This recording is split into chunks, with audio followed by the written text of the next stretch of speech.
Okay, so let us start this course then. We'll tell you some basics information now as a ground, and after that you will start your part of do your job by answering some questions and so on. But first the basic things, few things. I have helped companies to do business in Sweden, England, in India and other things, and I have had a factory in India producing garments and stuff. And during this, a lot of people contact me. And something I many times seen is that someone sent me an email. And these emails kind of shock me. Why? Because they prove this person has no idea what they're talking about. They want to make t-shirts, but they have no idea what a factory is, how it works, how to think, and nothing. And then one has to do it. That's why I'm making this course. So listen to me and I will explain. Let's go back to these emails. What do they say? They say, I want to start a new garment brand and I want to have a contact with the factory. And sometimes they maybe say, I want to have a few pieces to start with to try out how it works. 10 pieces of each style. And then when you ask them some more questions, they have a rough idea, they have some vague things, but they are not ready with the things. And that's absolutely not how to do it. First you get ready, then you start to contact. And factory people doesn't always understand what it is, how it works with minimum and everything. Let me take a complete other thing as an example, and hopefully you from that example can understand a bit more what I talk about. You want t-shirts. Now do you go to someone who makes jewelry then? Of course not. You understand, and I think everybody understands that the factory make jewelry is not the right one for making garments. But there is also a difference between garments factory to garments factory. Everybody doesn't do the same. Someone makes trousers, another makes t-shirts, someone makes jackets and so. Several of them can do certain different types of garments, of course, not only one style. But then there is also things, how do you print it, what kind of material we use, what quantities we are talking about. There are so many variables that decide which factory you should use. So you shall not ask for a factory that produces something. You have to have the right one. Let's say you want a car instead. You want a car and you want a Mercedes. Then you maybe go ask for a car dealer. But what if the car dealer is dealing in Fiat cars? Will you find a Mercedes there? Probably not. Or maybe some exchange car, which is an old one, which is not what you were looking for.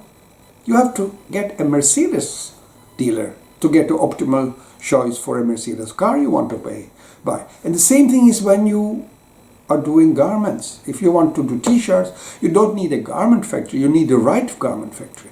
And this applies to everything you do. Now, this is one example, but there are many other examples you can do. That when you are starting a project, you need to have the right contacts.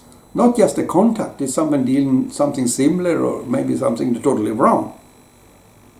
And small quantities doesn't work in a factory. Then you need something else. I'll come back to that later and explain why and how. You will get the understanding of that during this course. And you can't have a vague idea. You must start up with a full plan. You must have done your homework and then you will have a success. And that's what we want. You should have success. We also have a number of people who just start something without any plan, more or less. Just a vague idea. Oh, I will sell this and they start. A few of them will succeed, many will give up because it doesn't work. And many times people then end up in what we can call a trial and error. They try something, it didn't work, then they change it a little and so. You lose time on that. You lose money on that. Don't do that. Do it right. And this course is there for you to make it right. You have to do it properly, and there is a good hope for you. Why? Because you have taken this course, you have decided to listen to this, and I will give you as much as I can to help you to do the right thing, so you have a success and not just lose time and money and stuff. Okay, let's now talk about these things, some main issues here. You have to have the background of why you are doing this project when you are moving and making your plan for it.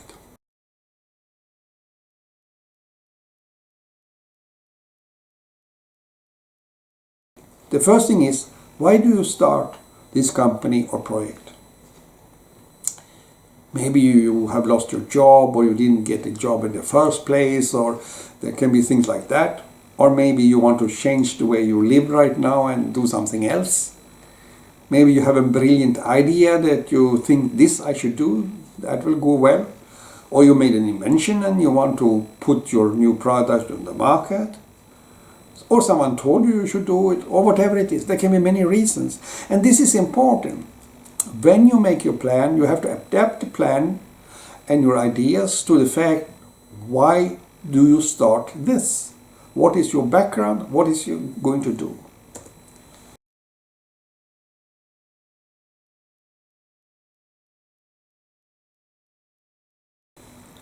Then there can be fixed ideas and there can be development for these ideas. If you have a new invention, then you have a fixed idea. You have a specific product, you want it to go into the market, and because of that, all the variables you will look at will be around this and this only. But if you have something, oh, I don't have a work right now, I want to start a company, then it will be different. Then you maybe shouldn't put forward one idea. Maybe you should have a bunch of ideas and compare them. Which one is the right for me? Which one gives enough profit for me? Which one is the optimal for me? And that's how you should think.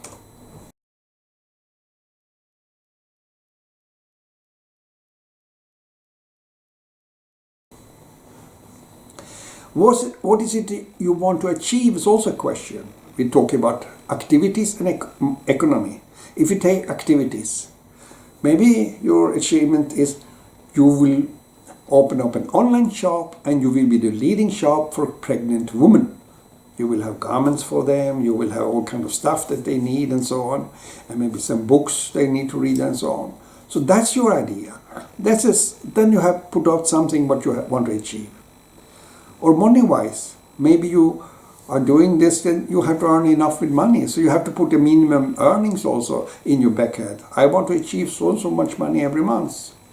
So that you, based on that, can live also. Not only do a project that it doesn't give enough in money.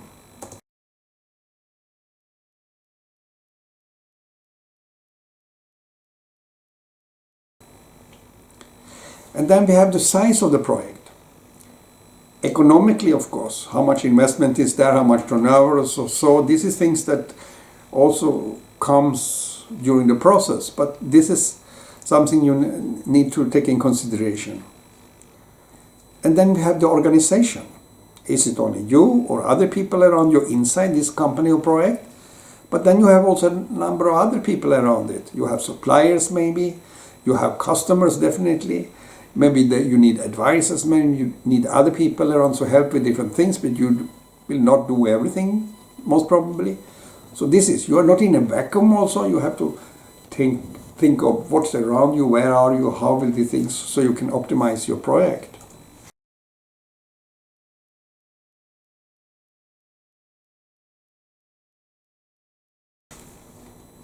And finally, an important question.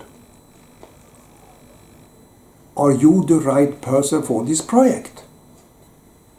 Yeah, you might be a perfect person for a project, but maybe not for this project, maybe for another project.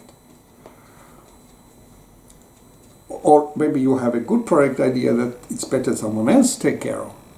Think of that. Do you have the knowledge of the people, including the people around you? If you open a bakery, do you know the recipes? Do you know how a bakery is running and so on? Do you have the skills if you are selling agricultural machines? Do you know how to sell to the farmers? Or maybe you need someone else to do it, or you have to learn it, how to do it. It's important that you have the skills for running your company. And then of course you have tax issues and stuff, so you need maybe other people to help you with that if you don't know it yourself. And then time. How much time do you have for this? 2 hours a week? That's not enough normally. Often you need full time or more than that. But also, if you have a work and you want to start a company that should take over and you will work full time with that, when do you shift and end the employment, and when do you go for full time for that? Maybe you do things parallel in the beginning to start to build up and prepare. And then you have to see this, how much time do I have to do it initially? How much time can I work, or should I go down to half time for a while so that I can have enough time to develop this? Or is it enough with the evenings and Saturday and Sundays or whatever you are off from the work? And then, do you have the money for it? It costs money to start the things. Some cost less, some cost more. And this is also when you select project, you have to see that. But of course there are financing. You can borrow money sometimes. You can have risk capitalists who come in with money, or you have partners or whatever. There are different ways to do it. We'll talk about that later. But you have to understand this project, is it for you, or is it only a good idea that you shouldn't undertake for one or another reasons?